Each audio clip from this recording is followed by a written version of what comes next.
Assalamualaikum warahmatullahi wabarakatuh. Waalaikumsalam. Alhamdulillahirabbil alamin wassalatu wassalamu ala asrofil anbiya'i wal mursalin sayyidina Muhammadin wa ala alihi wa sahbihi ajmain amma ba'd. Puji syukur kita panjatkan kehadirat Allah Subhanahu wa taala yang atas limpahan rahmat, taufik dan hidayahnya kita dapat berkumpul di majelis mulia ini, majelis yang kita cintai bersama, majelis pengajian Perancis. Salawat dan salam selalu kita haturkan kepada junjungan kita Nabi besar Muhammad Sallallahu Alaihi Wasallam beserta keluarga, sahabat dan pengikutnya hingga akhir zaman.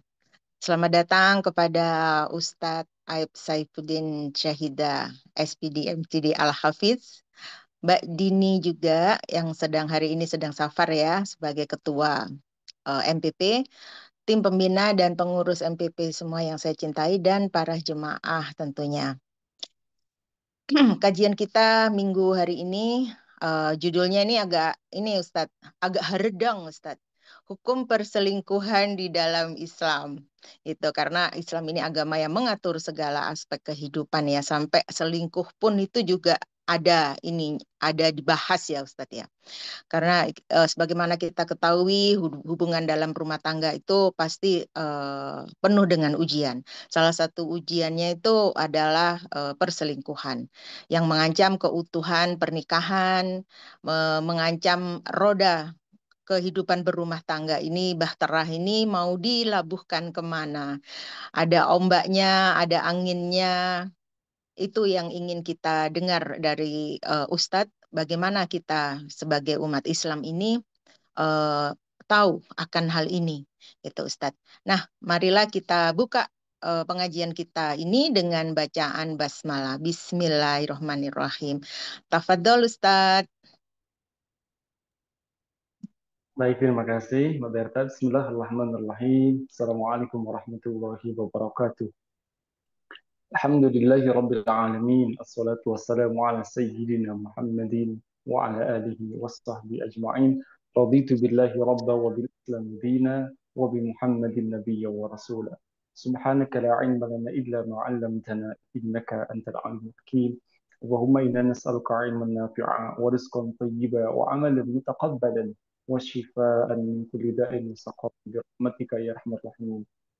Sahabat semua, teteh-teteh, ibu-ibu yang dirahmati Allah, kita mengawali pertemuan kali ini dengan sama-sama senantiasa bersyukur kepada Allah Subhanahu wa taala atas segala nikmat yang Allah berikan kepada kita. Mudah-mudahan kita semua senantiasa berada dalam sehat walafiat, berada dalam keberkahan dan pelindungan Allah Subhanahu wa taala dimanapun kita berada. Amin ya rabbal alamin. Siapapun sahabat kita, keluarga, orang yang kita cintai yang sedang sakit, mudah-mudahan Allah berikan kesembuhan. Siapapun di antara kita yang mempunyai hajat kebutuhan, Allah mudahkan. Dan siapapun di antara kita yang mempunyai kegalauan, kegundahan, kegelisahan, mudah-mudahan Allah berikan jalan keluar. Amin ya rabbal alamin. Sahabat semua, tete-tete, ibu-ibu yang dirahmati Allah, insya Allah pada kesempatan kali ini kita akan sama-sama membahas tadi yang disampaikan oleh moderator kita, Pak Berta, Alhamdulillah, kita akan membahas tentang sesuatu yang membuat haredang, ya, jadi membuat gerah terkait dengan uh, selingkuh, ya, ataupun perselingkuhan. Baik, untuk memudahkan ada slide yang bisa kita lihat. Baik, Bismillah. Hukum perselingkuhan di dalam Islam. Nah, saya awali dengan pernikahan, karena perselingkuhan itu ada di dalam pernikahan. Ya, makanya ketika pernikahannya betul, ya, walaupun tadi ibarat ya rumah tangga itu kan sebagai sebuah bahtera akan dirabuhkan di mana dan tentunya ketika bahtera itu berlayar pasti banyak godaannya, ya. Dan bahtera itu akan sampai ke tepian tentunya melalui berbagai ombak, ya. Ombaknya yang dilalui ada yang besar dan ada yang biasa saja mungkin dan ada yang pertengahan. Nah, bagaimana dan sampai ke tepian itu sebenarnya karena ada deburan ombak. Ya, karena kehidupan ini adalah sebagai sebuah ujian. Ya. Sebagaimana dalam Al-Quran surat Al-Mulku adalah liyabluwakum ayyukum ahsanu amal.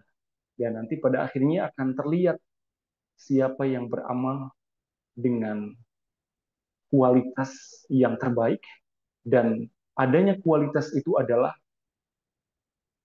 diuji. Begitupun dalam kehidupan berumah tangga dan ujiannya bisa kita rasakan, ya kan? Seperti tangga, jadi terus naik. Begitupun dengan ujiannya. Ya, teteh-teteh ibu-ibu yang sudah berpasangan, sudah berumah tangga, saya kira bisa merasakan bagaimana ujian setiap fasenya. Ya, kalau dirasakan mungkin per tahun, bagaimana ujian 1 tahun, ujian sudah menikah, 2 tahun, 3 tahun, 5 tahun, 10 tahun. Ya. Setiap fase itu ada ujian. Nah, termasuk juga kalau dibilang tadi keretakan atau dalam rumah tangga bisa jadi kebocoran nanti ketika tidak ditambal bocor itu nanti akan menenggelamkan kan berbahaya. Nah, maka bagaimana menjaga amanah di dalam pernikahan? Ini kan pernikahan itu merupakan janji suci antara dua orang, yaitu suami dengan istri, yang harus dijaga dengan baik sama-sama. Nah, maka ketika ada perselingkuhan, berarti ada yang mengkhianati amanah ini dan menodai kepercayaan pasangan. Jadi, diawali bagaimana saling menjaga amanah di dalam pernikahan. Ya. Dan kita semua memahami bahwa di dalam salah satu potongan hadis itu ada setiap kita adalah pemimpin dan pemimpin akan diminta pertanggungjawabannya. Termasuk di dalam potongan hadis ini adalah warrajulu ra'in ala ahli baitih wa huwa mas'ul an ra'iyatihi. Setiap kepala keluarga rajul itu adalah pemimpin anggota keluarganya dan dia tentunya akan dimintai pertanggungjawaban atas yang dipimpinnya. Begitupun wal mar'atu ra'iyatun ala ahli baiti jauzi. Seorang istri pun pemimpin terhadap keluarga rumah tangga yang ia punyai. Rumah tangga suaminya bersama suami ya dan juga anak-anaknya ketika Allah berikan keturunan dan dia tentunya sama wahia mas'ulatun anhum akan dimintai pertanggungjawabannya atas mereka. Nah, jadi bagaimana saling menjaga amanah di dalam pernikahan?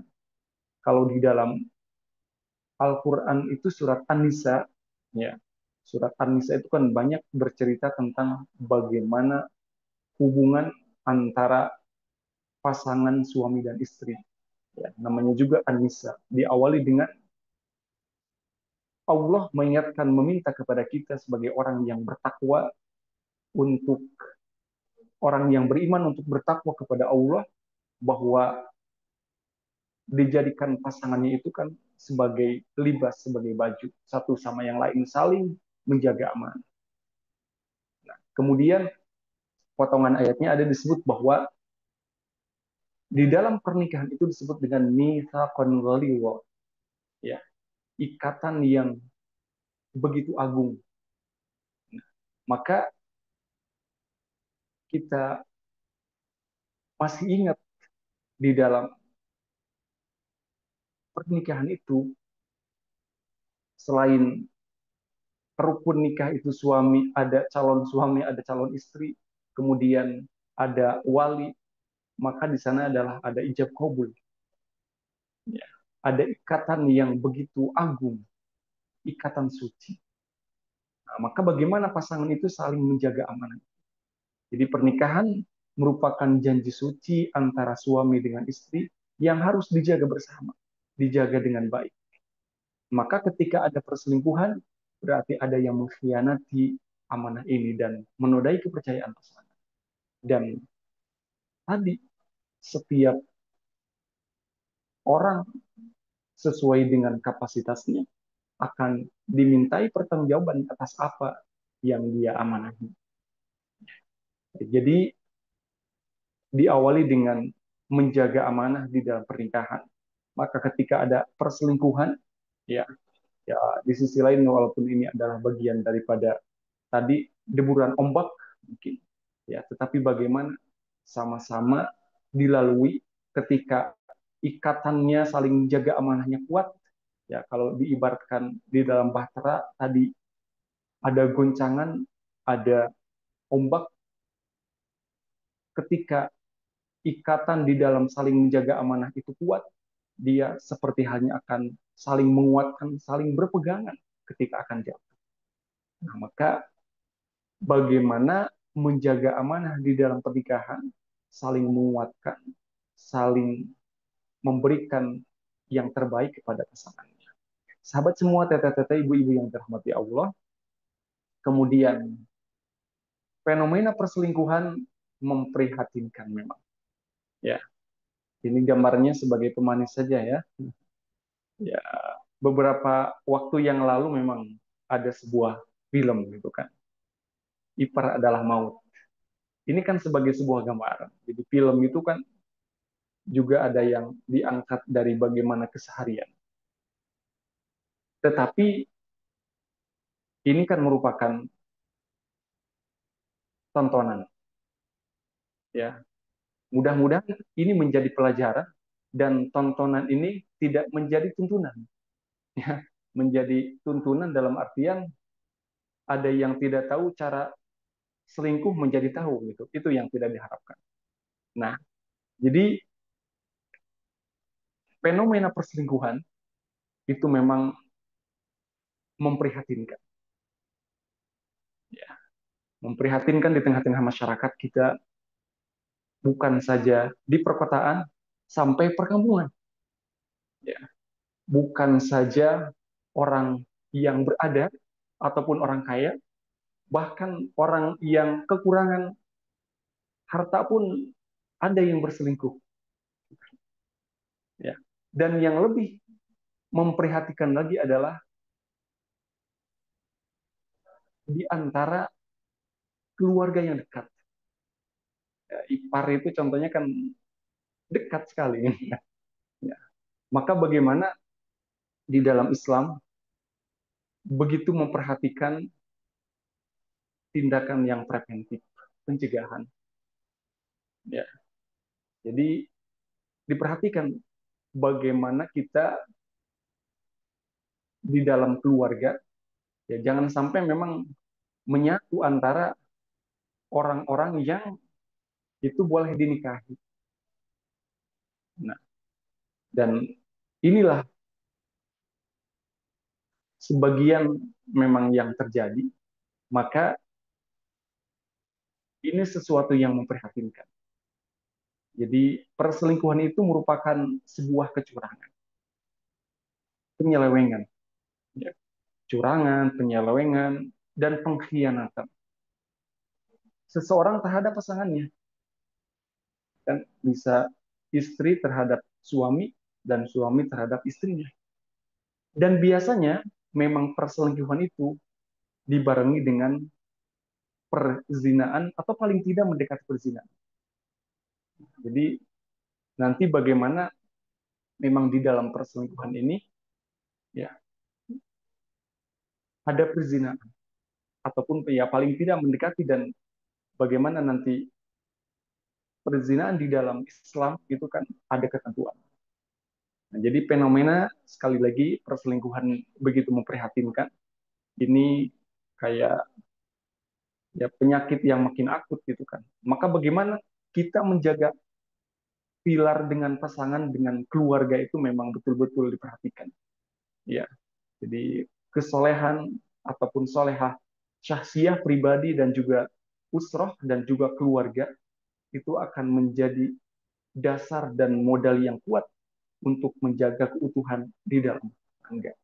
Nah, kemudian sahabat semua, teteh-teteh, ibu-ibu yang dirahmati Allah, Fenomena perselingkuhan memprihatinkan itu adalah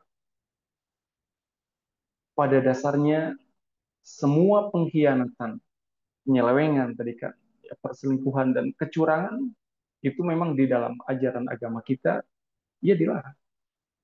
Ya, kita diingatkan salah satu ayat yang langsung menyebutkan ada kata-kata khianat, ya, dalam surat Al-Anfal salah satunya. A'udzubillahi minasyaitonirrajim. Ya ayyuhalladzina amanu, wahai orang-orang yang beriman, la takhunu Allah wa rasul. Janganlah kamu mengkhianati Allah dan Rasul Muhammad. Wa takhunu amanatkum wa antum ta'lamun. Dan janganlah kamu mengkhianati amanat-amanat yang dipercayakan kepadamu sedang kamu mengetahui. Wa antum ta'lamun. Jadi kita semua diberikan amanat. Dan kita sebagai orang yang beriman, yang berpedoman terhadap Al-Quran, Al-Quran memberikan ketentuan, rambu-rambu bagi kita bahwa jangan sampai kita mengkhianati Allah dan mengkhianati Rasul dan juga mengkhianati di antara kita amanat-amanat yang diberikan. Ya. Maka ketika ijab kabul itu terucap, kedengarannya memang simpel, tetapi inti daripada ijab kabul adalah sebagai sebuah ikatan yang erat, ikatan yang agung, dan cuma beberapa kalimat, ya, intinya terima. Kalau laki-laki ya menerima, ya. Ketika menerima itu semua, ya, berarti bertanggung jawab atas berbagai hal. Ini kan sebuah kalimat ijab kabul, itu kata-kata yang ya bisa dibilang pendek, tetapi maknanya begitu mendalam di dalam rumah tangga. Jadi jangan sampai diingatkan oleh ayat ini bahwa orang-orang yang beriman itu mengkhianati Allah, mengkhianati Rasul, dan juga mengkhianati amanat-amanat yang dipercayakan. Ya, di antaranya adalah amanat di dalam ikatan pernikahan rumah tangga. Nah, dan kita pun teringatkan bahwa memang ya ujian di dalam rumah tangga itu sesuai dengan fasetnya. Ada ayat yang mengingatkan kepada kita bahwa Nabi saja itu dikhianati sama istrinya.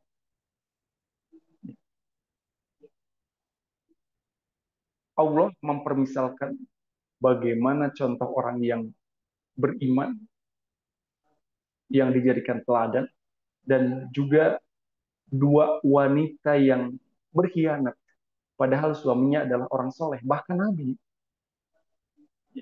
Istrinya Nabi Lut dan istrinya Nabi Nuh.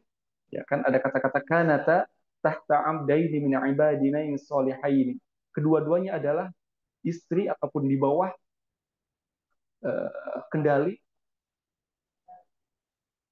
hamba Allah, dua hamba Allah yang soleh, ya, yaitu Nabi Lut dan Nabi Nuh. Fakhanatahuma, tetapi keduanya berkhianat. Itu gambaran bahwa di dalam ikatan pernikahan memang ada orang-orang yang berkhianat, dan kemudian kita diingatkan bahwa jangan sampai seperti itu. Nah, sahabat semua, teteh-teteh, ibu-ibu yang dirahmati Allah, kemudian tadi erat kaitannya memang perselingkuhan itu merupakan salah satu jalan yang seringkali membawa seseorang kepada perbuatan zina. Padahal perbuatan zina itu adalah dilarang di dalam agama kita. Larangan mendekati zina. Mendekatinya saja tidak boleh, apalagi melakukannya. Jangan sampai dibalik, itu kan cuma mendekati. Jadi mendekatinya saja tidak boleh, apalagi melakukannya. Ya. Di dalam sebuah ayat yang sering kita dengar, A'udzubillahi minasyaitonirrajim, wala taqrabuz zina. Dan janganlah kamu mendekati perbuatan zina. Innahu kana fahisha wasa'a sabila. Sesungguhnya zina itu adalah suatu perbuatan yang keji dan jalan yang buruk. Ya, keji dan juga buruk. Ya, fahisyah sa'asabila. Dua hal kejelekan terkumpul di sini. Sudah keji dan juga buruk. Ya. Nah, maka nanti memang ada hubungan antara kalimat fahisyah di ayat ini dengan satu lagi, ini nanti menjadi penawar. Ya. Ada ayat kata-kata yang sama bahwa sholat itu dapat mencegah perbuatan keji dan munkar. Anil fahsya, inna sholata tanha anil fahsyai wal munkar. Ya, fahsya, fahisya. Maka nanti salah satu apa? Salah satu kiat ataupun supaya tidak terjerumus ke dalam zina, diantaranya adalah memperbaiki sholat dengan pasangan. Jadi ada hubungan. Ini kenapa bisa terjadi perbuatan zina, dan ketika sholatnya tidak baik, itu tidak menghalangi dia dari perbuatan keji dan munkar. Ini kan zina itu adalah perbuatan yang keji dan suatu jalan yang buruk. Ya. Jadi larangan mendekati zina di dalam Al-Quran, bahwa wala taqrabu zina innahu kana fahisyah wa sa'a sabil. Dan perselingkuhan itu merupakan suatu jalan yang memang seringkali membawa seseorang itu kepada ya perbuatan zina. Dan zina di dalam ajaran agama kita ya dilarang. Ya, berarti sesuatu hal yang menjadi jalan ke sana itu dilarang dan berakibat dosa bagi yang melakukan. Kemudian sahabat semua, teteh-teteh, ibu-ibu yang dirahmati Allah, maka itu semua perbuatan zina itu memang tidak ujuk-ujuk, ada prosesnya. Di antara hal yang perlu kita perhatikan bersama adalah kita harus betul-betul bijaksana di dalam memandang, di dalam melihat. Ya, di dalam salah satu hadis disebutkan bahwa zina kedua mata itu adalah memandang ataupun melihat yang tidak seharusnya dipandang. Zinanya lisan adalah perkataan yang menyakitkan tentu. Kemudian zinanya hati adalah berharap dan berangan-angan. Jadi semua memang ada prosesnya. Dan makanya kan ada ungkapan dari mata turun ke hati, ataupun dari mata jatuh ke hati. Nah, jadi memang kita harus betul-betul bijaksana di dalam memandang, di dalam melihat apapun itu. Ya, jangan sampai ada ungkapan rumput tetangga lebih hijau, gitu kan. Nah, berarti bagaimana dia memandang sesuatu yang uh, tidak baik. Ya, tentunya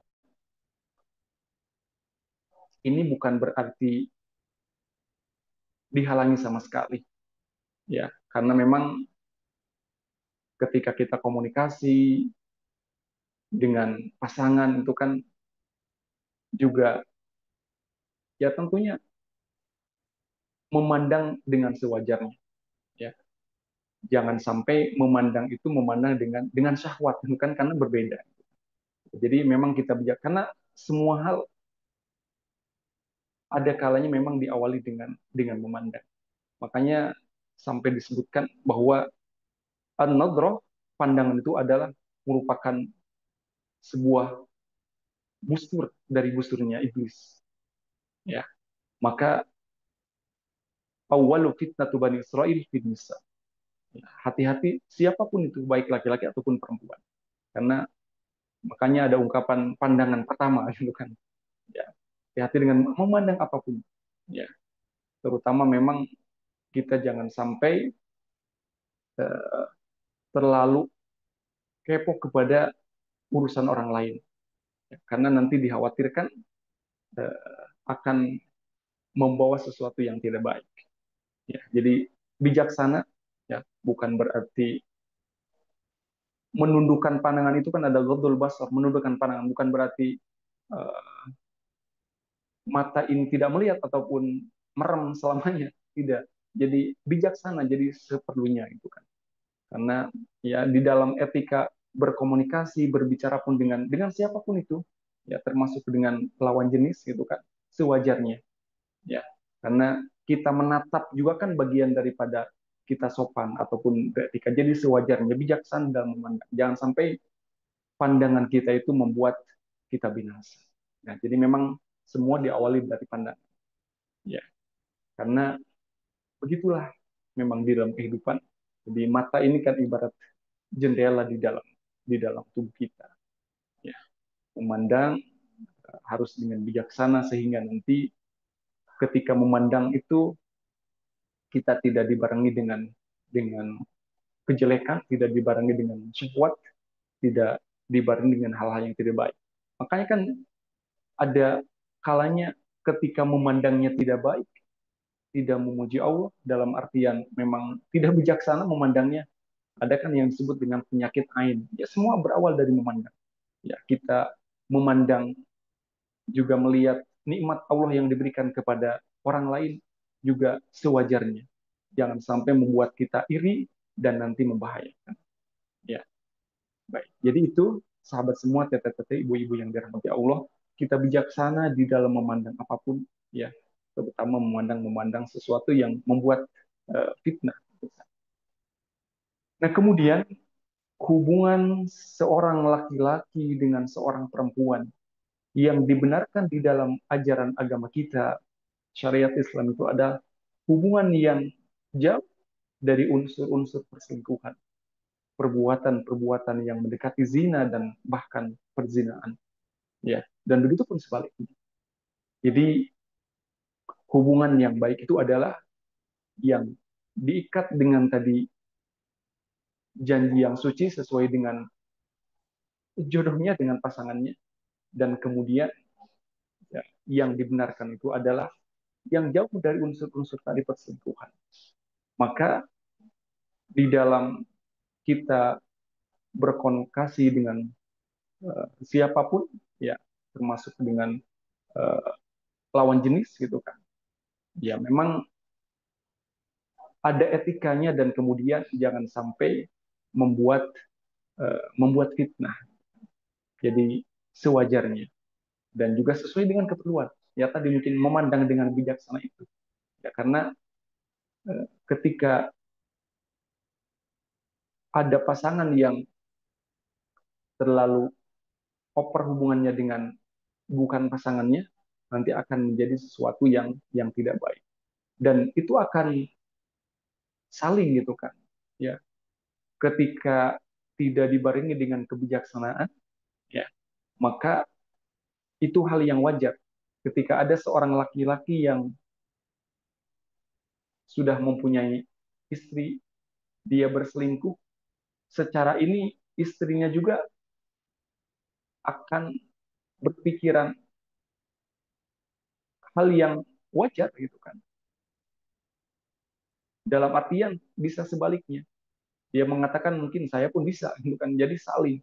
Jadi maka bagaimana kita dengan pasangan itu di dalam rumah tangga saling menguatkan dan saling terus mengingatkan di dalam kebaikan.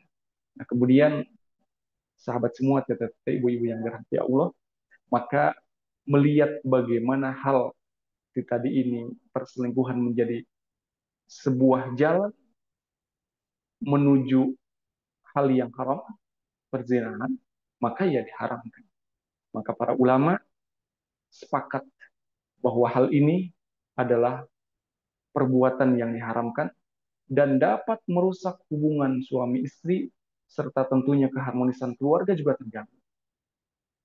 Ya, dan selain pasangannya ketika sudah mempunyai keturunan, yaitu keturunan yang juga anak-anaknya juga terganggu, bisa jadi tidak harmonis bersama keluarga. Maka perselingkuhan ini dianggap sebagai bentuk pengkhianatan yang bertentangan tentunya dengan nilai-nilai Islam. Ya, tadi di dalam ajaran agama kita, bagaimana amanat itu memang harus harus betul-betul ditunaikan, ya, karena memang ketika seseorang menjalankan amanah dengan baik, tentunya pahala kebaikan juga yang akan diterima, ya, dan memang berat berbanding juga dengan hebatnya pahala kebaikan yang diterima, ya, karena memang ini semua berbanding dengan tantangannya.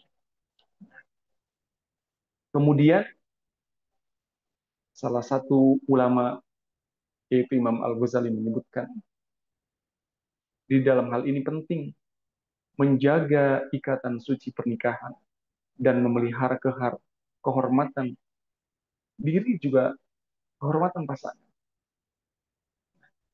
Maka perselingkuhan itu dapat merusak jiwa seseorang dan menghilangkan keberkahan di dalam rumah tangga.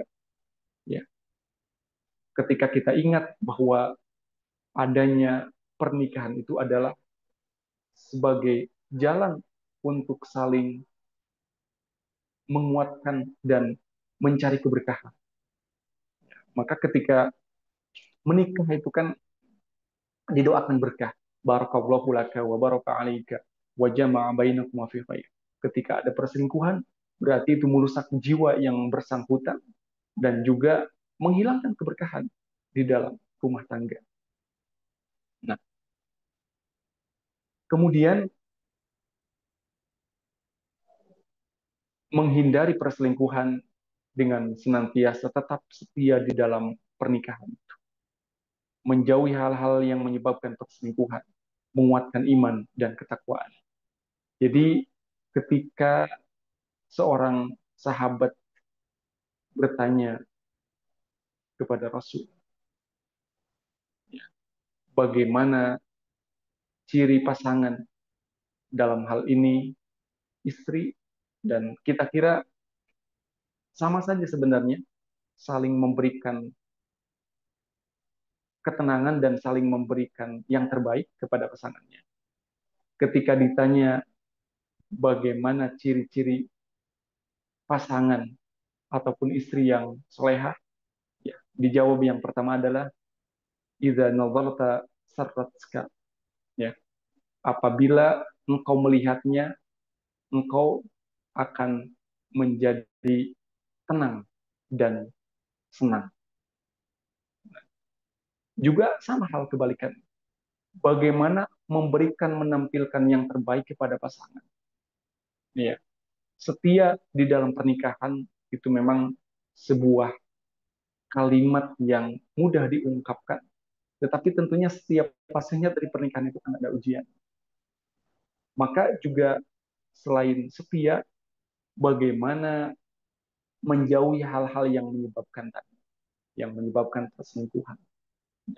Berarti harus saling menguatkan, kemudian saling mengoreksi, karena memang kalau diibaratkan tadi dalam bahtera yang besar ombaknya, harus saling bergenggaman tangan, saling menguatkan, sehingga akan terjadi keutuhan. Ya. Dan tentunya semua itu adalah dilandasi dengan keimanan dan ketakwaan. Ya. Karena takwa adalah akumulasi dari berbagai kebaikan yang dilakukan, kemudian dilandasi dengan keimanan tentunya. Jadi seruan-seruan kepada orang yang beriman di dalam kebaikan itu di dalam Al-Quran mengisyaratkan kepada kita bahwa ketika imannya kuat, maka yang lainnya akan beres. Ya. Dan iman itu adalah kekuatan fondasi di dalam kolbu, ya, diperlihatkan dengan menjalankan rukun iman, dan kemudian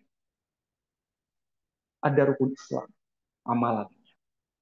Nah, begitulah dalam kehidupan bagaimana tentunya saling menguatkan dengan pasangan sehingga perselingkuhan itu dapat dapat dihindari. Kemudian yang terakhir, jamaah sekalian, teteh-teteh, ibu-ibu yang dirahmati Allah, kita tentunya senantiasa berdoa.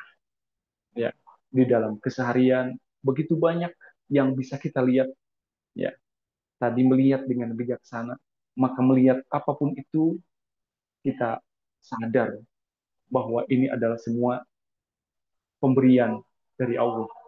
Maka terungkap sebagaimana disebutkan dalam Al-Quran surat Ali Imran ayat 191, Rabbana ma khalaqta hadza batila subhanaka faqina azabannar. Ya Rabb, ya Tuhan kami, ma khalaqta hadza batila. Engkau tidaklah menciptakan semua ini dengan sia-sia. Maka apapun itu, ya, bikin hal yang wajar ketika seorang laki-laki melihat perempuan yang bisa jadi secara fisik lebih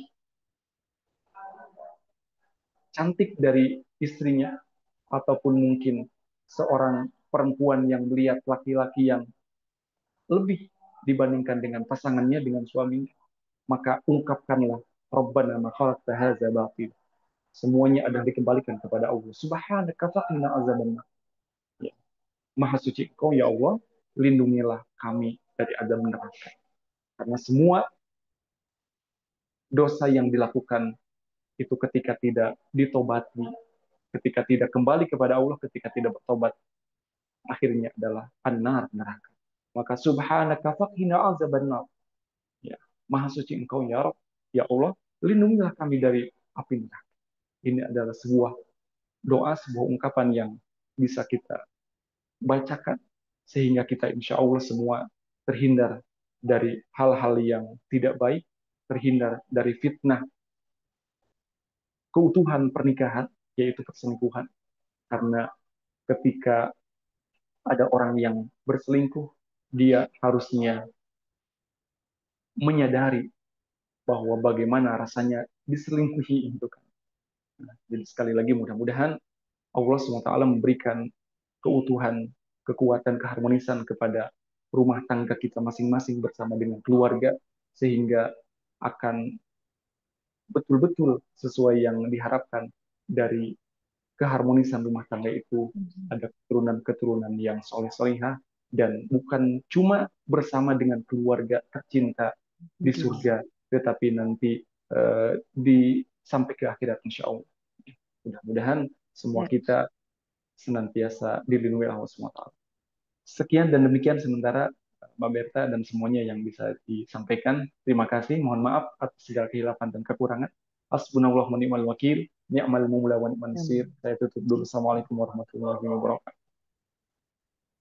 Ya, makasih Ustadz. Masya Allah, begitu banyak insight tadi yang diberikan Ustadz ya. Bagaimana sih pandangan Islam tentang perselingkuhan ini?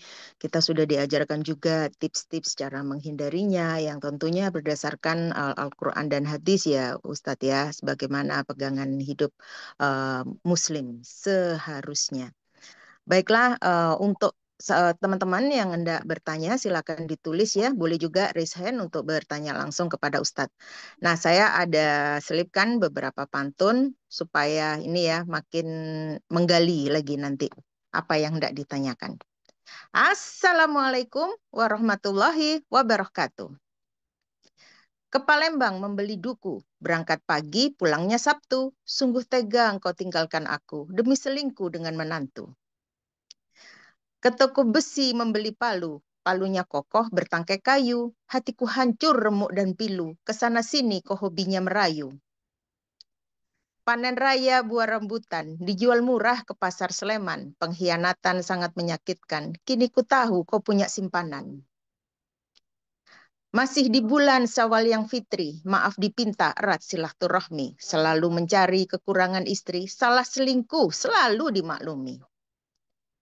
Pergi ke Ciamis lewati bukit, melewati hutan durian dan bambu, diselingkuhi sangat pilu dan sakit, untuk bertahan rasanya tak mampu. Terangnya bintang di malam hari, tak mampu kalahkan sinar mentari. Pesan mulia untuk para suami, janganlah pernah khianati istri.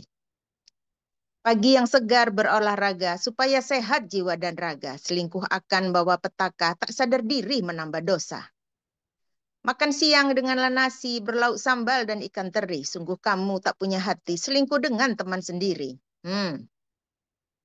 Di tanah suci melihat unta, tanaman kaktus hijau berduri. Kenapa bilang setia dan cinta kalau akhirnya khianat kau beri?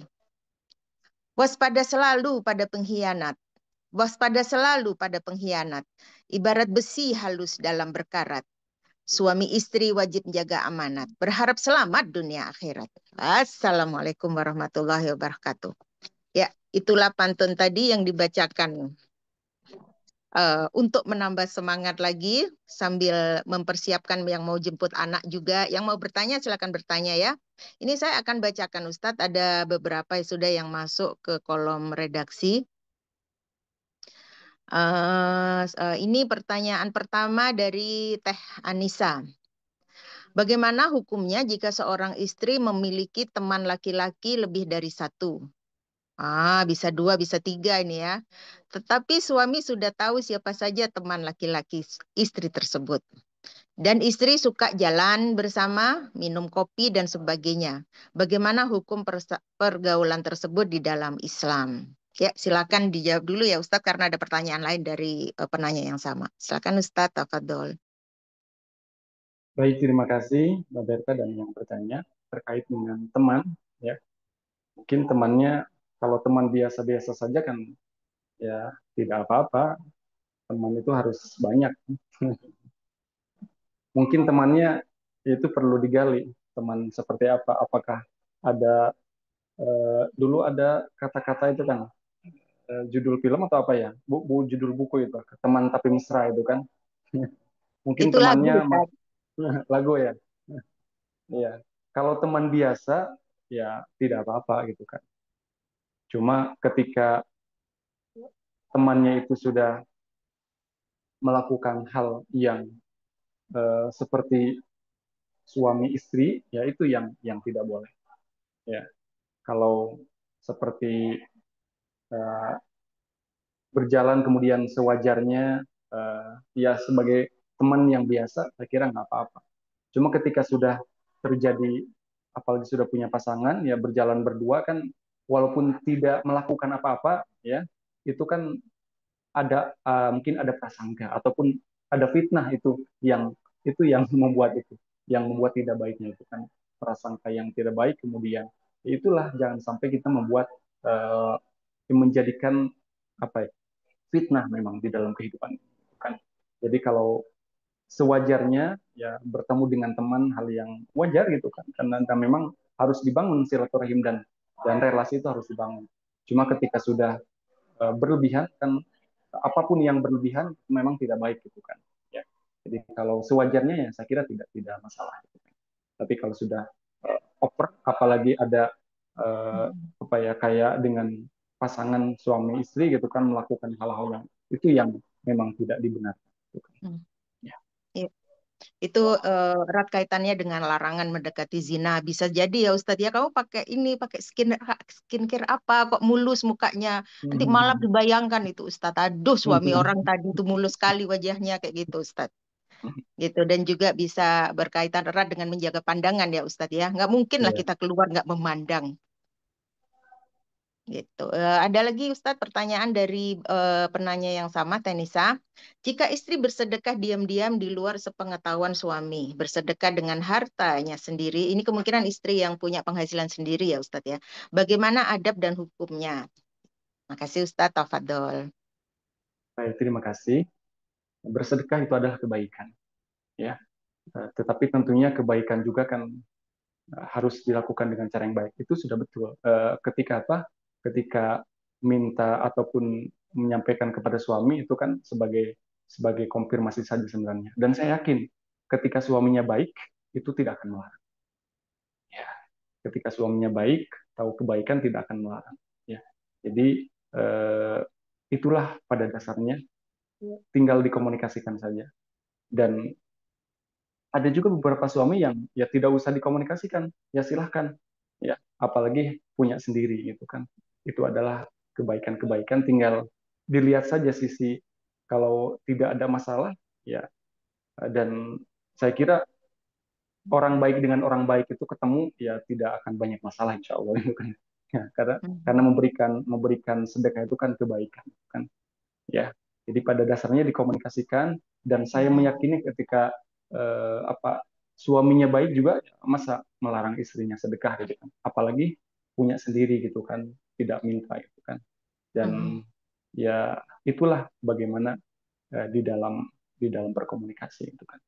Ya, Iya. silakan. Apalagi kalau transfernya kepada lawan jenis juga Ustadz ya, mungkin ada teman sekolah yang kesusahan, teman bermain yang kesusahan, itu adabnya juga lebih harus di ini ya Ustadz ya, jangan sampai transfer ke suami orang, transfer ke istri orang gitu ya. Nah, iya itu Hmm. yang menjadi masalah. Ya Itu makanya yang jadi masalah. di sanalah perlunya komunikasi gitu kan. Perlunya komunikasi, gimana baiknya kan, memang sedekah itu adalah berbuat berbuat kebaikan. Ya, tetapi Mm-mm. tidak cukup dengan niat baik saja. Jadi ada hal-hal baik yang harus dilakukan. Karena ketika tidak baik caranya itu kan. Karena di dalam bersedekah juga, ya pada dasarnya sedekah kepada infak kepada siapapun. Ya, tetapi Ya. ada urutannya memang. Ya, ada urutannya kepada siapa dulu. Makanya kan di dalam zakat juga kan memberi itu kan ada yang namanya asnaf, ya, ataupun Mm-mm. golongan yang berhak menerima. Ya pada dasarnya kepada siapapun. Tadi yang dikhawatirkan seperti yang Mbak Berta sampaikan, ya transfer Mm-mm. kepada lawan jenis kan, ketika seseorang mendapatkan transferan, mendapatkan hadiah itu kan berbeda berbeda Mm-mm. prasangkanya gitu kan. Ya, nah, bisa jadi nanti menjadi fitnah itu kan. Jadi alangkah baiknya Mm-mm. dikomunikasikan semuanya, tetapi memang pada dasarnya saya meyakini ketika baik, ya pasangannya itu tidak akan menjadi mempermasalahkan asal dengan ya tadi Betul. cara yang baik. Ya, jadi memang Ya. ada urutannya ketika bersedekah juga kepada orang tua kalau tidak mampu, kemudian kepada kerabat terdekat, baru kepada fakir miskin orang lain gitu kan. Ya, Ya. demikian. Ya, makasih Ustaz. Kalau transfernya ke MD Fatahila dijamin aman deh, dijamin didukung sama suaminya Ustaz. Ya, Mantap, mantap. ini ada Silakan. ya ada pertanyaan lagi dari Teh Lintar di Mesir. Oh, di Mesir ini. Jika suami melakukan komunikasi intensif dan intim dengan perempuan di belakang sepengetahuan istri, namun ketika istri mengetahui perilaku suaminya, suami mengelak keras bahwa itu perselingkuhannya atas. Oke, mana ini? Suami mengelak keras bahwa itu perselingkuhan. Alasannya karena suami berniat untuk menikahi perempuan tersebut. Nggak benar suami ini. Sebagai istri kedua, apakah tindakan suami tersebut termasuk perselingkuhan atau bukan, Ustadz? Mohon penjelasannya dalam pandangan Islam. Oh, jadi suaminya ini sudah intens berkomunikasi, Ustadz, mau dijadikan istri kedua, Ustadz. Tapi dia mengelak itu bukan perselingkuhan katanya. Kayak mana itu, Ustadz? Tafadhol, Ustadz. Iya, baik, terima kasih. Ya, ketika ada sesuatu mengelak, itu adalah memang salah satu ciri, Mhm. jadi Rasul memberikan apa ya, memberikan eh, tanggapan kepada sahabat bagaimana yang namanya kebaikan dan yang namanya dosa. Ya, jadi yang namanya dosa itu adalah engkau melakukannya dan tidak mau diketahui oleh orang lain. Ya, dan rata-rata perbuatan dosa ya seperti selingkuh juga gitu kan. Kan tidak mau diketahui sama sama pasangannya gitu kan. Jadi awal ismu ma karista ayyatola annas, dan dosa itu adalah sesuatu yang engkau tidak mau dilihat oleh orang lain dan kamu tidak merasa tenang melakukannya. Ya, itulah maka ketika ketika tadi, ya walaupun mengatakan bahwa itu bukan perselingkuhan atau belum, kan baru itu mungkin baru apa ya, awal-awal gitu kan, kan Mhm. semuanya ada awalnya ini kan. Ya, Mhm. dari chat ya, kalau kalau tadi melihat secara langsung kan, dari itu dari pandangan semuanya, ya walaupun di media sosial kan diawali dari pandangan memang gitu kan. Ya, kemudian ada Mhm. chat, ada janjian, akhirnya ketemuan. Ya kalau sudah ketemuan, beda lagi cerita gitu kan. Memang semua berawal dari itu, dari melihat memang betul. Ya, dari melihat kemudian Mhm. nanti uh, berproses kepada yang lain. Ya, jadi tinggal itu saja. Ketika ada sesuatu yang disembunyikan, ya sesuatu yang tidak mau diketahui, itu bagian daripada ciri ketidakbaikan Betul. ataupun ciri kekeliruan, ciri dosa gitu kan. Hmm. Jadi itu Rasul memberikan rambu-rambu di antara ciri dosa itu adalah ya perselingkuhan itu kan dosa gitu kan. Itu Hmm. tidak mau diketahui sama orang lain. Dalam hal ini mungkin sama pasangan gitu kan. Ada yang Iya, disembunyikan gitu kan. Ya, iya, baik. iya. Ya, paham Ustadz. Ini juga apa namanya orang salah ya Ustadz ya. Pasti gelisah. Ada yang salah Ustadz, bertahun-tahun nggak ada merasa gelisah Ustadz. Kayak gitu. Ada ini mungkin karena iman dan takwa itu tadi tergantung tingkat iman dan takwanya ya Ustadz ya. Merasa dikejar-kejar dosa kayak gitu. Nah, jadi memang itu fenomena yang memprihatinkan. Ya, ketika normalnya kan orang berbuat dosa itu adalah gelisah Hmm. sebenarnya itu kan. Ketika sudah tidak ada gelisah, nah itu jangan-jangan seperti yang disebutkan golongan orang-orang di dalam Al-Quran awal-awal surat Al-Baqarah. Nauzubillah, orang yang sudah dikunci Hati. hatinya. Nauzubillah gitu kan. Ketika Hmm. sekarang kan ada di beberapa uh, orang gitu kan ataupun di beberapa tempat bahwa orang berbuat kejahatan itu ataupun berbuat dosa itu bahkan sebagai sebuah kebanggaan. Nauzubillah. Hmm. Gaya Nah, hidup jadi terang-terangan. gaya hidup itu yang memprihatinkan betul gitu kan. Ya, jadi saya kira itu adalah kolbunya, hatinya, fi qulubihim maradun. Di dalam Hmm. hatinya, di dalam kolbunya ada sakit dan Allah tambah sakit. Bahkan nauzubillah kalau sampai khatamullahu ala qulubihim dikunci, dikunci. Karena Hmm. normalnya memang orang berbuat kesalahan itu ya seperti tadi yang Mbak Beb sampaikan gelisah, tidak tenang sebenarnya. Hmm. Itu adalah cirinya itu kan. Ketika sudah tidak ada tanda-tanda itu berarti dia sudah apa ya? Sudah melewati batas kenormalan sebenarnya itu kan. Ya, Hmm. gitu. Ya, Udah ini ya, ya, ya. sudah apa ya mind blowing sekali itu udah. Ini Ustadz, berkaitan dengan pertanyaan tadi Ustadz. Tadi kan dibilang bahwa eh, ini ya perselingkuhan itu haram dalam Islam, pengkhianat ya Ustadz ya. Saya rasa ini juga salah satu ciri orang-orang yang munafik ya. Nah, Hmm.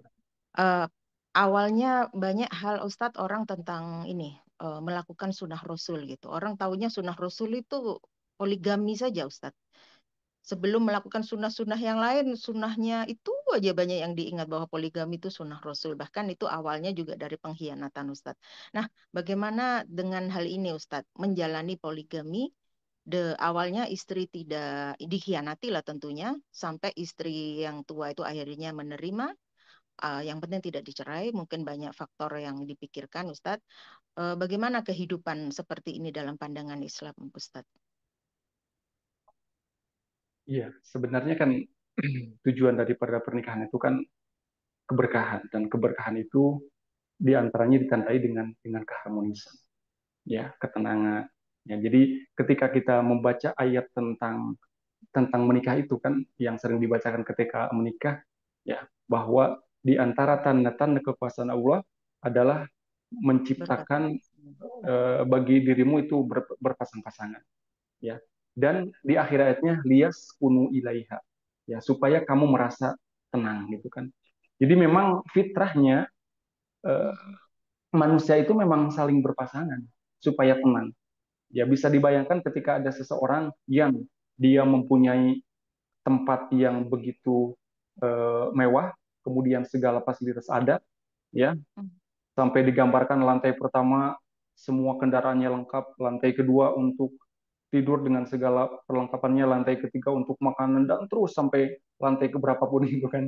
Nah, tetapi dia Dapurnya hidup saja sendiri, 8, Ustaz. ya Dapurnya 8, 8. ya menu dari berbagai negara ada ya. Tetapi coba dibayangkan dia cuma hidup sendirian, sepertinya tidak akan tenang gitu kan. Makanya di dalam ayat tentang pasangan itu kan dia kunu ilaiha.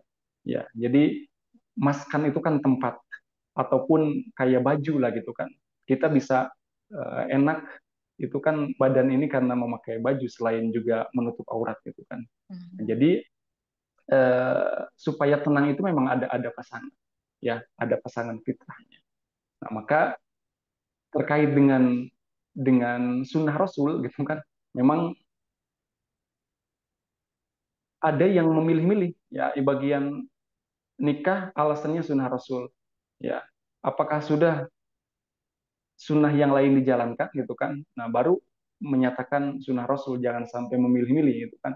Kalau sudah sholatnya seperti Rasul, kemudian Hmm. makannya seperti Rasul, baru mengatakan itu menjadi alasan sunnah Rasul. Karena menarik terkait dengan itu, Hmm. dengan ada seorang sahabat ini kan terkait dengan sunnah Rasul. Sunnah itu kan kebiasaan Rasul. Sunnah Rasul itu kan kebiasaan Rasul. Hmm.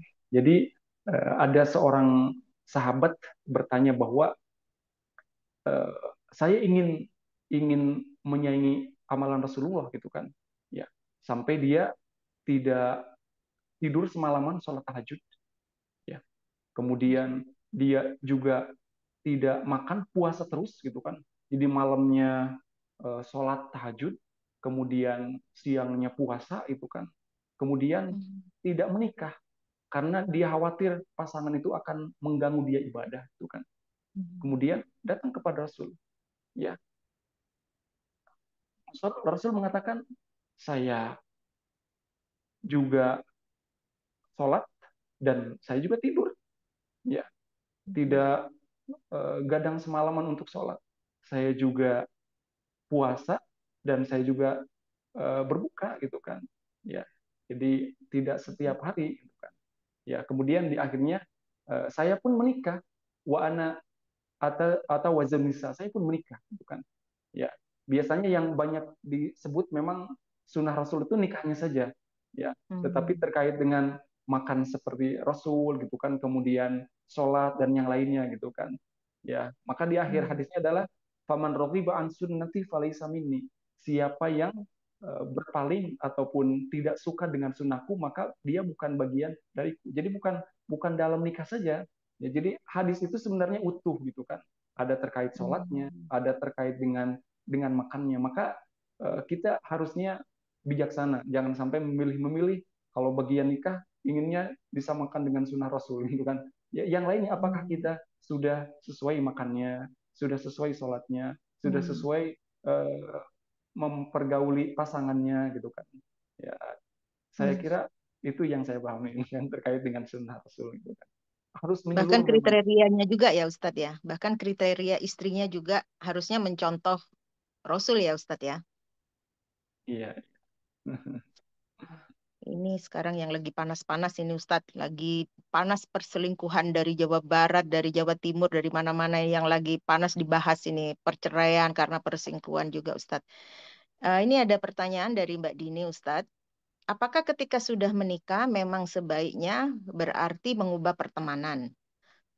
Sa- Salah arti tidak lagi, dalam arti tidak lagi jalan dengan teman lawan jenis walaupun itu sahabat, tidak lagi cat-catan dengan lawan jenis secara intensif. Batas mana bisa dibilang selingkuh? Apakah saat merasa nyaman dengan lawan jenis, saat ngobrol sudah dianggap selingkuh kecil-kecilan? Gitu. Terima kasih Ustadz. Ya, ini pertanyaan dari Mbak Dini Ustadz. Iya, baik, terima kasih. Ketika sudah ada pasangan, ya, itu tentunya kan hidup bersama pasangan, ya. Maka bagaimana ya tadi saling menguatkan dengan pasangan, kita harus merasa nyaman dengan pasangan. Kalau suami harus merasa nyaman dengan istri, maka nanti ada hubungannya. Ya, ketika apa? Bagi orang yang bijaksana, ya, ketika ibaratnya suaminya selingkuh, nah istrinya sebenarnya tidak langsung menyalahkan peran saya sebagai istri seperti apa. Begitupun sebaliknya, ketika ada istrinya yang selingkuh, karena memang penelitian di mana katanya Mbak Beta ya itu ada di beberapa negara yang justru tren selingkuhnya itu lebih pandai istri katanya di beberapa daerah kan ada yang seperti itu gitu kan. Begitupun sebaliknya ketika istrinya berselingkuh gitu kan, ya suami harusnya uh, sadar diri. Nah, pasti kan semuanya ada sebab gitu kan. Ya, makanya tadi Hmm. kuncinya dari Rasul itu ya semuanya memberikan yang terbaik kepada pasangan. Saya kira ketika terjadi perselingkuhan itu ada sesuatu yang tidak beres di antara keluarga. Taruhlah mungkin kan kalau bahasa itunya kan tidak puas lah dengan pasangan gitu kan. Ya, Hmm. walaupun mungkin ada juga yang ya ketemu teman yang dulu yang berbeda pertemanannya gitu kan, akhirnya itu Hmm. kembali gitu kan. Nah, terkait dengan jalan dengan teman gitu kan, ya mungkin semuanya tinggal dikomunikasikan saja dengan pasangan, karena yang paling berhak mengetahui berbagai halnya karena sudah diikat dengan pasangan, kalau suami dengan istri, kalau istri dengan suami. Pokoknya jangan membuat fitnah pasangan gitu saja. Dan memang itu sesuatu yang besar fitnahnya ketika walaupun dengan jalan dengan teman gitu kan. Ya pokoknya semuanya tinggal dikomunikasikan. Saya kira ada ya mungkin juga pasangan-pasangan yang memang yang memahami ketika dikomunikasikan gitu kan. Ya, jadi terkait dengan pertemanan, terkait dengan eh, jalan dengan siapa gitu kan, ya tinggal dikomunikasikan. Maka bagaimana supaya tidak terjadi fitnah intinya gitu kan. Eh, Rasul menyampaikan jangan sampai berduaan kan dengan yang bukan mahram. Ya hati-hati, yang ketiganya itu kan setan. Nah intinya adalah banyak fitnahnya gitu saja. Ya banyak fitnahnya. Jadi ketika kita harus saling merasa saja. Ketika ada terbesit akan berselingkuh kepada, kalau saya akan menselingkuhi istri, saya pun harus ingat bagaimana rasanya ketika diselingkuhi. Itu kan saya kira perasaannya sama gitu kan. Ya, ketika ada seorang istri eh, menselingkuhi suaminya ataupun sebaliknya, itu saya kira perasaannya sama, ya sakit gitu kan. Ya, jadi harus sadar sama diri kita, dan itulah makanya saling menguatkan. Ya, ketika sudah terjadi ada kayak tanda-tanda perselingkuhan gitu kan, yaitu kita harus saling menguatkan dengan pasangan. Ya berarti harus apa? Harus lebih banyak waktu dengan pasangan itu kan. Ya, saya kira banyak kesibukan-kesibukan rumah tangga dengan pasangan gitu kan, ataupun kalau sudah punya anak-anak kan dengan anak-anak itu justru nanti akan meminimalisir peluang-peluang untuk bertemu dengan yang lain. Ya, saling mengoreksi saja, saling introspeksi dengan pasangan, karena bisa jadi ya terjadi perselingkuhan itu karena tanda petik ada sesuatu yang ketidakpuasan mungkin dengan pasangan. Itu yang perlu Ada dikomunikasikan gitu kekurangan, kan. mau dicari Ada di orang kekurangan. lain. Iya, Ya. jadi Soalnya harus banyak saling. pasangan Ustadz ini kayak istri misalnya suami itu nggak mau, banyak suami nggak mau dengar istri Ustadz, nggak mau dengar curhatan istri gitu. Tapi dia menerima curhatan istri orang Ustadz. Itu yang ini kan banyak. Jadi ini kan juga lagi ada fenomena ini Ustadz yang lagi ramai di infotainment ini, kalau buka medsos ini itu aja beritanya Ustadz. Jadi suami istri pasangan artis juga yang dituduh selingkuh gitu. Bahkan dari pihak departemen ke pengadilan agamanya sudah terang-terangan. Nah, yang ingin saya tanyakan Ustadz, itu kita bukan bicara tentang aspek hukumnya ya Ustadz ya. Nah, itu kan ada sebutan dalam istri jayus ya Ustadz ya. Istri durhaka gitu Ustadz. Nah, Ya, eh, ya, ya. sampai sejauh mana sih Ustadz kita disebut dalam istri durhaka ini, kan awalnya curhat suaminya kalau mau ngeritik istrinya lewat temen ini. Istrinya juga curhatnya di situ gitu. Itu bagaimana Ustadz tentang hal ini dalam pandangan, karena masih berkaitan saya rasa Ustadz. Sejauh mana kita istri jayus itu Ustadz. Makasih Ustadz. Ya. Baik istri Jayus ataupun dalam Al-Quran itu kan disebut dengan nusyuz gitu kan. Ya, dengan nusyuz. Jadi memang bagaimana eh, kita seperti curhat kepada kepada orang lain gitu kan. Ya, kemudian juga padahal punya pasangan, ya awalnya memang itu yang membuat fitnah di antara pasangan itu kan. Ya. Jadi ketika istri pun berbuat salah itu kan, ya itu kan di dalam rumah tangga memang suami kan sebagai sebagai kepala keluarga, ya.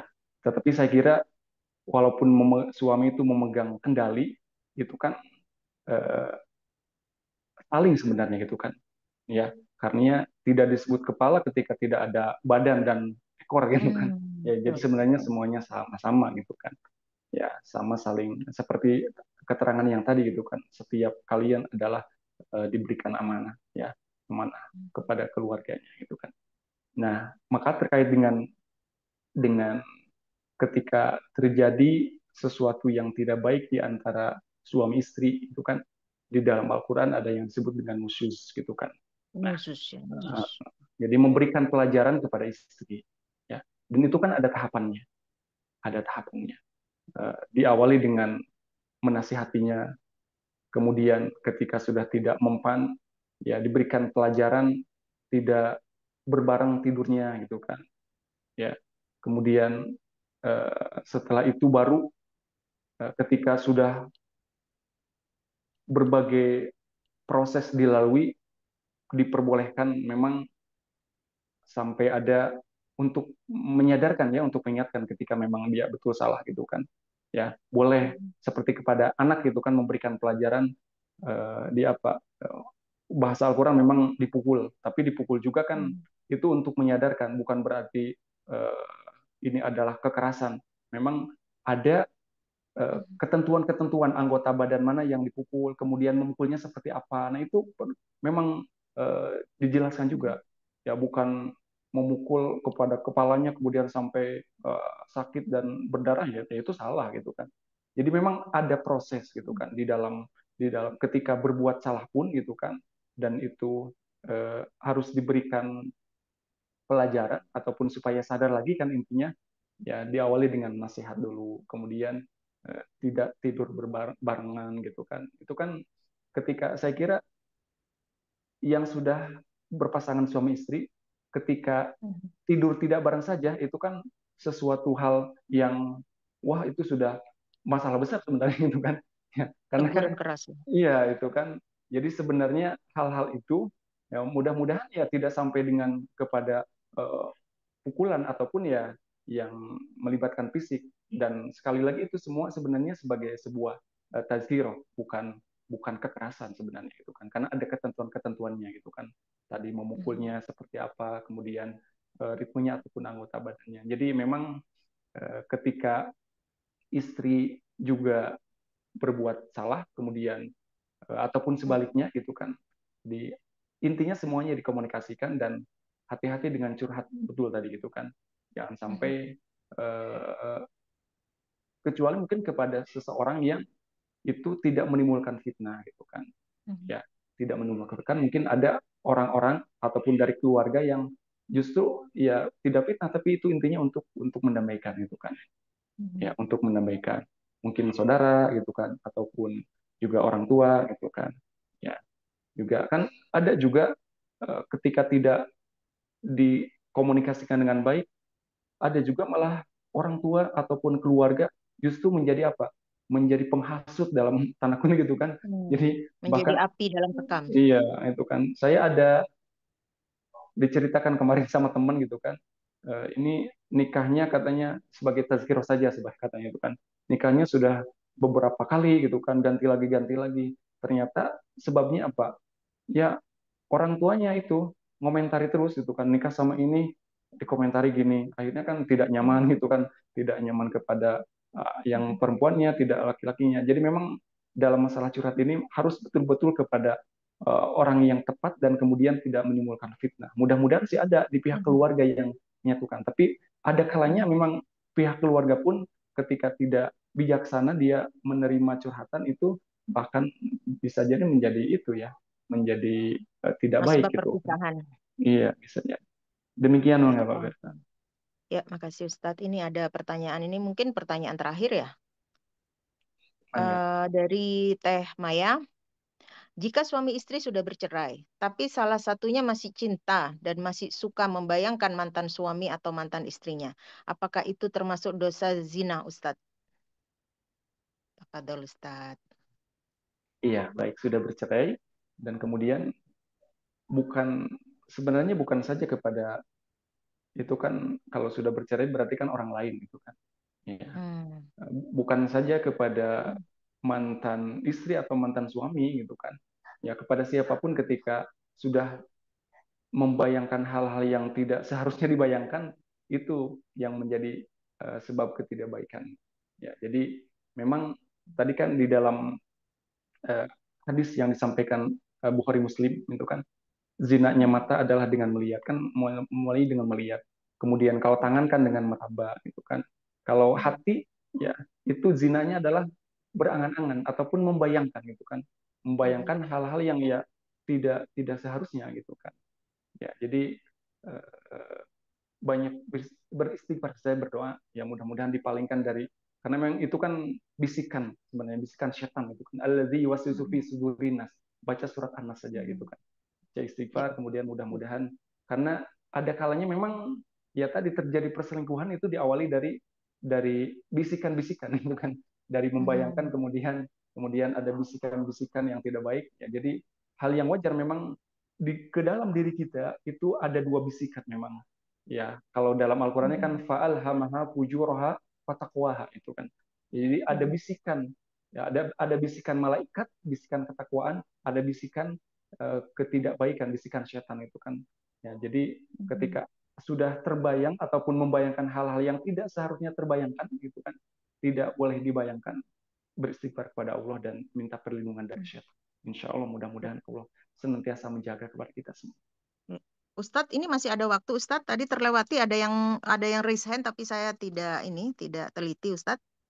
Iya silakan, masih ada Ya, waktu. tafadholi Mbak Rini. Terima kasih Mbak Berta. Assalamualaikum warahmatullahi wabarakatuh, Ustadz.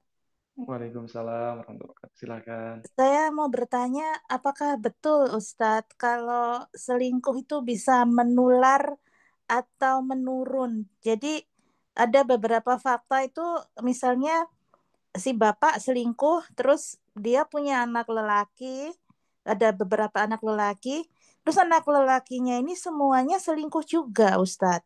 Terus pertanyaan yang kedua, bagaimana menyembuhkan luka batin atau trauma atas perselingkuhan? Misalnya anak atau istri yang menjadi korban perselingkuhan gitu, yang menyaksikan sendiri itu bagaimana menyembuhkan traumanya. Karena itu saya mengalami dan itu susah sekali meskipun sudah puluhan tahun berlalu itu kadang muncul di dalam mimpi itu kayak misalnya saya bertengkar sama almarhum bapak gitu ya. Di dalam mimpi itu kayak teriak-teriak gitu terus bangun tidur tuh udah nangis, udah kayak kayak habis jogging gitu. Jadi dada itu deg-deg gitu, Ustadz. Terus yang ketiga, ada teman-teman saya itu eh, curhat Ustadz ke saya kalau suaminya itu berkali-kali selingkuh, tapi dia itu tidak pernah mau bercerai dari suaminya. Kalau misalnya saya nasehatin gitu, Ustadz, ya gitu, tetap aja sama sama suaminya. Kayak gitu, Ustadz. Padahal mereka itu kalau kalau dipikir-pikir dari awal menikah itu udah diselingkuhin sama suaminya. Dan itu terjadi berkali-kali seperti itu, Ustadz. Jadi dia tidak mau menceritakan ini sama orang tuanya, takut orang tuanya nanti katanya meninggal kena serangan jantung. Terus saya sebagai temannya ini mesti gimana? Karena saya sendiri pernah mengalami hal itu dan rasanya bikin trauma dan gak tahan banget. Sebagai anak yang posisinya punya bapak seperti itu tuh rasanya akan lebih bahagia kalau saya melihat orang tua bercerai, Ustadz.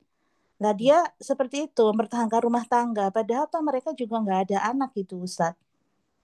Itu bagaimana, Ustadz? Solusinya untuk si teman ini, Ustadz. Ini Jazakallah pertanyaannya hampir khairan. sama ya. Maaf ya Mbak Rini. Pertanyaannya juga hampir sama itu. Salah satu pertanyaan Mbak Rini ini hampir sama yang ditanyakan Teh Echa gitu. Jadi Baik.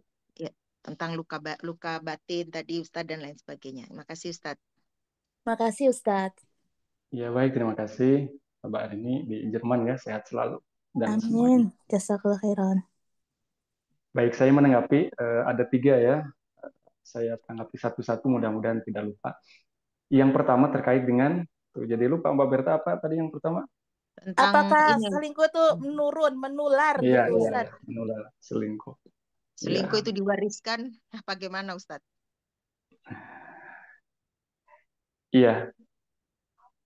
Sepertinya kalau melihat cerita yang disampaikan eh, Mbak Rini tadi, ya.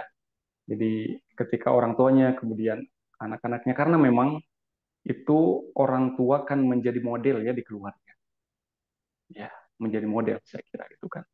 Maka bagaimana anak itu melihat modelnya, gitu kan, ya, melihat modelnya. Sebenarnya ketika ada sesuatu yang kayak diturunkan itu, ataupun ada yang lain bilang eh, dulu ketika berbuat kejahatan menyakiti dan juga ada waktunya tersakiti. Nah, itu sebenarnya ketika anak-anak melihat itu, ya, karena di orang tua ataupun di keluarga, ya orang tuanya yang menjadi model, ya.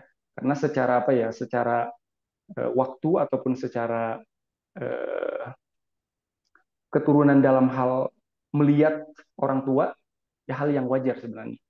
Karena model yang paling dekat itu orang tuanya. Ya, sebenarnya itu bukan bukan penyakit turunan sih sebenarnya, bukan.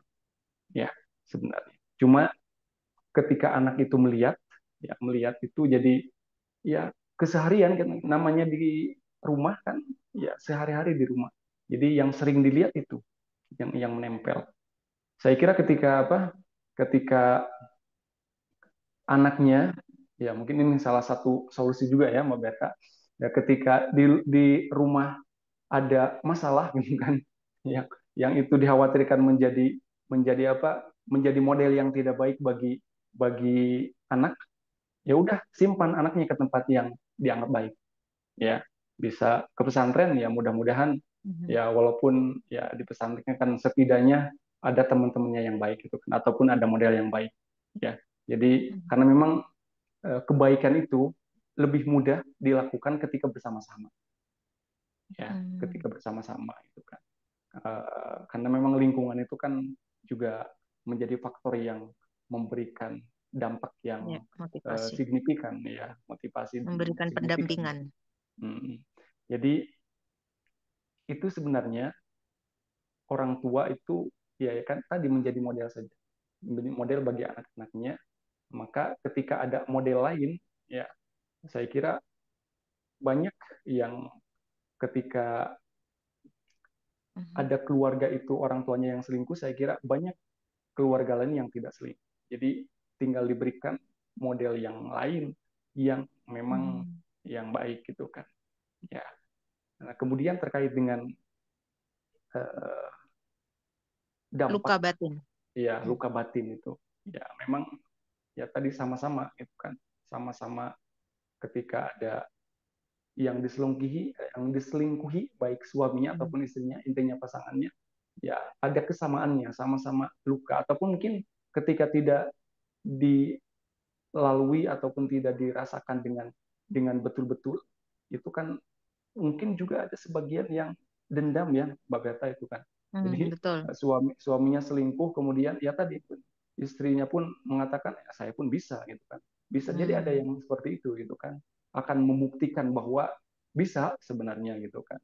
Jadi maka saling menyelingkuhi gitu kan. Ya. Nah, kemudian terkait dengan menyembuhkan itu, ya karena memang ketika luka batin itu kan yang mempunyai batin ataupun yang maha membolak-balikkan kolbu itu adalah hanya Allah sebenarnya. Ya, jadi kita mintanya kepada Allah. Ya, banyak berdoa saja karena kalau memang manusia itu ya ketika sudah apa ya merasa tersakiti ya memang jadi benci betulan gitu kan. Nah, maka ini sebagai tazkirah juga pelajaran bagi kita ya bahwa terus meminta sama Allah yang maha membolak-balikkan segalanya ya, yang memberikan rasa tenang, yang memberikan rasa benci itu adalah Allah semuanya ya. Jadi mudah bagi Allah. Makanya doanya kan ya muqallibal qulub, wahai zat yang maha membolak-balikkan hati, sabit qalbi ala dinik, tetapkanlah kolbuku, hatiku di dalam agamamu, tetapkanlah di dalam kebaikan ya. Dan ini salah satu doa juga yang senantiasa didawamkan ketika selesai sholat, bahwa ya Allah, Allahumma a'ini ala zikrika, supaya kita memang mengingat-ingat kepada Allah, karena memang ketika mengingat Allah itu kan hati menjadi tenang. Kalau mengingat, kalau kita mengingat kejelekan, tadi bahasa lainnya adalah luka batin gitu kan, itu yang diingatnya memang kejelekan orang lain. Ya, padahal ya begitulah memang kita ada kalanya memang sulit untuk melupakan ya. Tetapi semuanya bisa minta sama Allah. Jadi Allah Maha segalanya, ya saling mendoakan, ya. Jadi ingat yang memberikan ketenangan, yang memberikan benci, yang memberikan apapun itu adalah pemilik hati kita, maka mintalah sama pemilik hati ini, itu kan saling menguatkan, itu kan hal yang wajar memang, benci itu. Maka ketika dengan siapapun itu ada rambu-rambunya, ya. Ini terkait untuk siapapun sebenarnya, bukan saja untuk eh, pasangan yang sedang digandrungi ataupun yang sedang jatuh cinta, gitu kan. Ya, jadi habibaka hauna ma'asa ayyakuna bagidaka. Engkau harus eh, menyukai ataupun cinta kepada yang engkau cintai itu sewajarnya saja. Jangan berlebihan. Karena bisa jadi itu membuat kamu benci. Begitupun ketika membenci. Jangan benci pisan, gitu kan. Ya, jadi suatu saat ada hal yang membuat kamu suka. Begitulah di dalam pasangan rumah tangga pun, ya. Jadi dalam hal ini kan keluarga juga ada orang tua kepada anaknya, anak kepada orang tuanya. Hal yang wajar. Saya pun merasakan ada mungkin ketidaksetujuan saya terhadap orang tua. Jangan sampai benci, gitu kan. Begitupun mungkin ada anak yang membuat hati orang tuanya tersakit atau benci, gitu kan. Maka di dalam ayat di surat An-Nisa itu ada wa asa an takrahu syai'a wa yaj'alallahu fi khairan katsira. Ya. Bisa jadi, ya, engkau kan itu potongan ayat yang sering dibacakan ketika pernikahan, wa ashiruhunna bil ma'ruf. Pergaulilah pasanganmu dengan ma'ruf, dengan baik, itu kan. Jangan sampai membuat menyakitinya. Ya, wa asa an takrahu syai'a wa yaj'alallahu fihi khairan katsira. Bisa jadi kamu tidak menyukai terhadap sisi lain, dan ada sisi lain yang engkau sukai, gitu kan. Ya begitulah di dalam kehidupan kita. Ya, jadi itulah gunanya berumah tangga, gitu kan, tadi saling menguatkan, saling menasihati, saling mengingatkan. Karena memang tidak ada yang sempurna, tetapi semuanya berupaya bersama-sama menuju kepada kesempurnaan bersama dengan pasangan. Jadi terkait dengan luka batin, mintalah kepada pemilik batin yang sesungguhnya itu Allah. Insya Allah ketika meminta kepada Allah akan memberikan, itu kan. Kemudian yang terakhir terkait dengan sahabatnya tadi, tentunya kita memberikan masukan. Nah, memberikan masukan semampu kita. Kemudian walaupun pada akhirnya adalah, ya memang di dalam rumah tangga itu, di dalam ikatan tadi kan ada ikatan itu bisa terputus.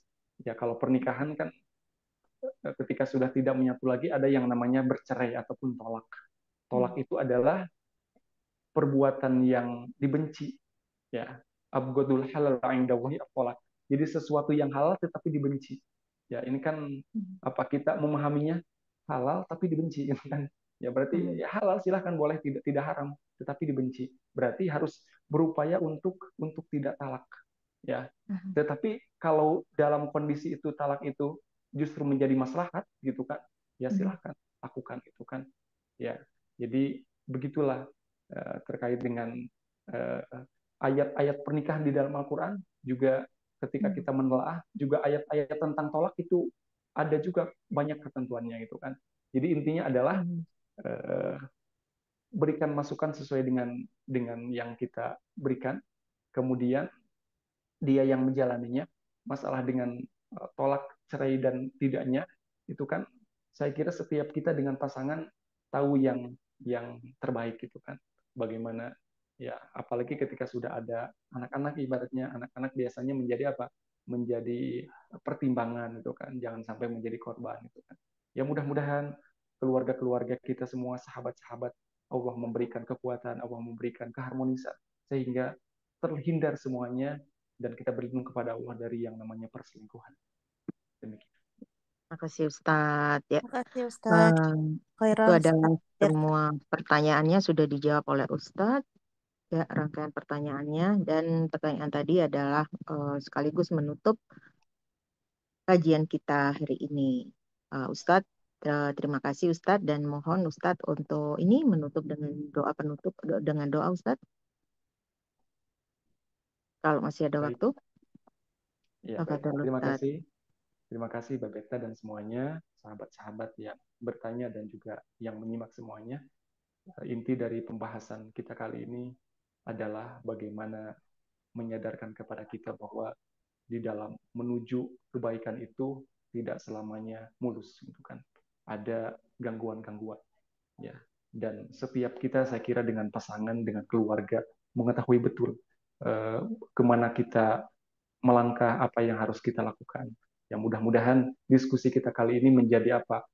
Sedikit sama-sama berbagi gitu kan. Karena saya kira teteh-teteh ibu-ibu lebih senior, banyak yang lebih senior rumah tangganya daripada saya gitu kan. Dan itu menjadi apa? Menjadi kekuatan terbesar sebenarnya gitu kan. Ya, di mohon maaf ketika saya banyak berbicara, ya, saya kira banyak sahabat teteh-teteh ibu-ibu yang lebih berpengalaman di dalam hal ini gitu kan. Bagaimana menjaga bahtera rumah tangga dengan pasangan. Ya, ala kulihal mungkin kita sama-sama saling mendoakan saja dan berdoa mudah-mudahan Allah senantiasa memberikan kesehatan, keberkahan dan juga kemudahan berbagai urusan, dan yang terpenting adalah Allah senantiasa menjaga keharmonisan, kerukunan, ya, sakinah, mawaddah warahmah dengan keluarga kita masing-masing. Amin ya rabbal alamin. Allahumma salli ala habibina wa syafiina wa rabbina maulana Muhammad amin ya rabbal alamin. Astaghfirullahaladzim wa atubu ilaih. حمدا ناعمين حمدا شاكرين حمدا يوافي نعمه ويكافئ مزيدا يا ربنا لك الحمد ولك الشكر كما ينبغي لجلال وجهك يا عظيم سلطانك. اللهم تقبل منا يا رب. اللهم تقبل منا انك انت السميع العليم وتب علينا انك انت التواب الرحيم. ربنا هب لنا من ازواجنا وذرياتنا قرة اعين واجعلنا للمتقين اماما. ربنا هب لنا يا رب, anugerahkanlah kepada kami semua min azwajina, pasangan-pasangan kami, keluarga kami, wa dzurriyyatina, dan keturunan kami, qurrata ayun, yang membuat kami nyaman, membuat kami merasa indah bersama keluarga. Waj'alna lil muttaqina imam, jadikanlah kami pelopor kebaikan, imam bagi orang-orang yang berbuat kebaikan. Ya Rabbana ya Karim, ya Rabbana ya Rahim, ya Latifu ya Latif. Wahai yang maha lembut, ultuf bina inda syada'id wa najina minal makaid. Rabbana atina min ladunka rahmah wa hayyi lana min amrina rasyada. Ya Rabb, Allahumma shfi maradana ya Rabb. Siapapun di antara kami, keluarga kami, orang-orang yang kami cintai, sahabat kami yang sakit, Engkau berikan kesembuhan ya Rabb. Allahumma shfi maradana wa tahammutana waj'alna minal faizina wal faizina birahmatika ya arhamar rahimin. Rabbana atina fid dunya hasanah wa fil akhirati hasanah wa qina azabannar. Subhana rabbika rabbil izzati amma yasifun wa salamun alal mursalin. Alhamdulillahi rabbil alamin. Demikian Mbak Beta dan semuanya, terima kasih. Mohon maaf, saya tutup dengan Assalamualaikum warahmatullahi wabarakatuh. Waalaikumsalam warahmatullahi wabarakatuh. Terima kasih Ustaz, terima kasih teman-teman semuanya. Mari kita tutup kajian kita kali ini dengan bacaan hamdalah alhamdulillahirabbil alamin dan doa kafaratul majelis. Nastaghfirullahaladzim, nastaghfirullahaladzim, nastaghfirullahaladzim. Subhanakallahumma wa bihamdik asyhadu an la ilaha illa anta astaghfiruka wa atubu ilaik. Terima kasih atas kedatangan teman-teman, kehadiran teman-teman semuanya, sangat berarti bagi kami. Semoga Allah limpahkan berkahnya kepada kita semua dalam rumah tangga kita, juga anak cucu kita semuanya. Dan sampai bertemu di kajian MPP yang akan datang dengan tema-tema yang menarik lainnya. Assalamualaikum warahmatullahi wabarakatuh. Waalaikumsalam warahmatullahi wabarakatuh. Terima kasih Pak Ustadz. Waalaikumsalam warahmatullahi wabarakatuh. Jazakumullah khairan.